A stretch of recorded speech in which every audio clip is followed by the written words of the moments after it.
स्वागत है। आज हम स्टीवन प्रेसफील्ड की किताब द वॉर ऑफ आर्ट के एक हिंदी सारांश पर बात कर रहे हैं। हमारे पास एक स्क्रिप्ट है जो इसके मुख्य सबक समझाती है और हमारा मकसद है समझना कि वो क्या चीज़ है जिसे लेखक रेजिस्टेंस कहते हैं। मतलब वो अंदरूनी लुकावट जो हमें बड़े लक्ष्य जैसे कोई किताब लिखना हो या बिजनेस शुरू करना या हेल्थ गोल उन्हें पाने से रोकती है। कभी ऐसा महसूस हुआ है कि कुछ बड़ा करना है पर अंदर से ही कोई दीवार रोक रही है?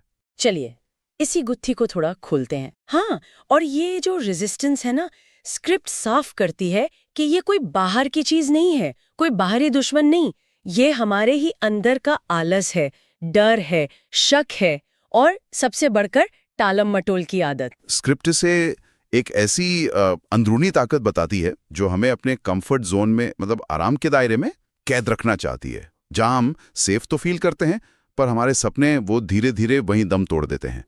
प्रेसफील्ड इसे रोज की एक अंदरूनी जंग मानते हैं, खासकर उनके लिए जो कुछ नया, कुछ क्रिएटिव करना चाहते हैं, कलाकार, लेखक, उद्यमी। दिलचस्प बात यह है कि इसे सिर्फ एक फीलिंग नहीं बल्कि एक सक्रिय विरोधी ताकत की तरह देखा गया है। ये तो सोचने वाली बात है।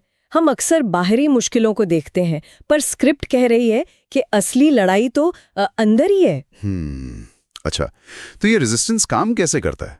मतलब इसके तरीके क्या हैं? स्क्रिप्ट कुछ बताती है इस बारे में? हाँ बिल्कुल। स्क्रिप्ट के हिसाब से इसका सबसे आम और शायद सबसे खतरनाक हथियार है टालमटोल। वही कल से करूंगा, बाद में देख लेंगे वाली सोच। ये हमें शुरुआत ही नहीं करने देती।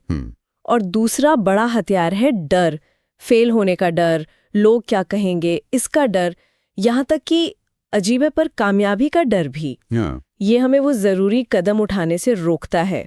स्क्रिप्ट ये भी कहती है कि रेजिस्टेंस बहुत चालाक है। ये लॉजिक, तर्क, बहानों का रूप ले लेता है ताकि हम इसे पहचान ही ना पाएं। अच्छा, तो अगर ये इतना पावरफुल और चालाक है तो फिर इससे लड़ा कैसे जाए?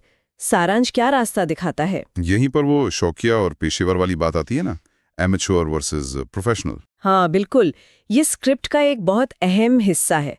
देखिए, शौकिया या एमेच्योर वो तब काम करता है जब उसका मूड होता है, जब इंस्पिरेशन आती है। लेकिन स्क्रिप्ट कहती है कि प्रोफेशनल यानी पेशेवर वो रोज काम करता है, रोज, चाहे मन हो या ना हो, चाहे डर लग रहा हो या कॉन्फिडेंस हो, वो बस सुबह उठता है और अपने काम पर लग जाता है।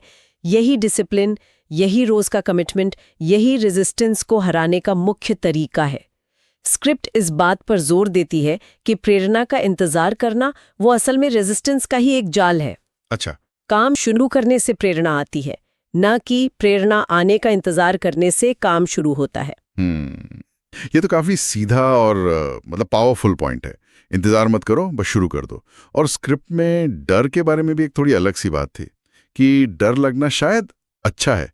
ये थोड़ा अजीब नहीं? हम सुनने में पहली बार अजीब लग सकता है, लेकिन स्क्रिप्ट का तर्क ये है कि जिस काम से हमें सबसे ज्यादा डर लगता है, अक्सर वही काम हमारे लिए सबसे ज्यादा जरूरी होता है। वो डर एक तरह का सिग्नल है कि हम अपने कंफर्ट जोन से बाहर निकल रहे हैं, कुछ मीनिंगफुल करने वाले हैं। प्रेसफील्ड के नजरिए से, जैसा स्क्रिप्ट में है, डर ये दिखाता है कि आप सही रास्ते पर हैं, क्योंकि रेजिस्टेंस वहीं सबसे ज्यादा अटैक करता है जहां सबसे बड़ा विकास या ब्रेक थ्रू छिपा होता है। तो एक तरह से डर को आप दिशा सूचक की तरह इस्तेमाल कर सकते हैं।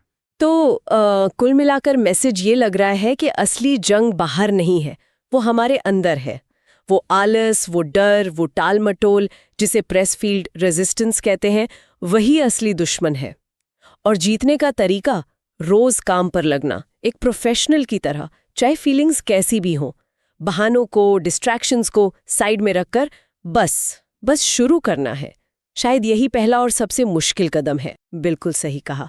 और अंत में सोचने के लिए एक और बात जो स्क्रिप्ट सामने रखती है, वो कहती है कि जब आप रोज अनुशासन से, मतलब डिसिप्लिन से अपना काम करते हैं तो आप अकेले नहीं होते हैं। एक तरह की बाहरी मदद या कह लें कि एक ताकत वो भी आपके साथ जुड़ जाती है। लेखक ने उसे शायद डिवाइन फोर्स या दैवीय शक्ति कहा है, एक रूपक की तरह।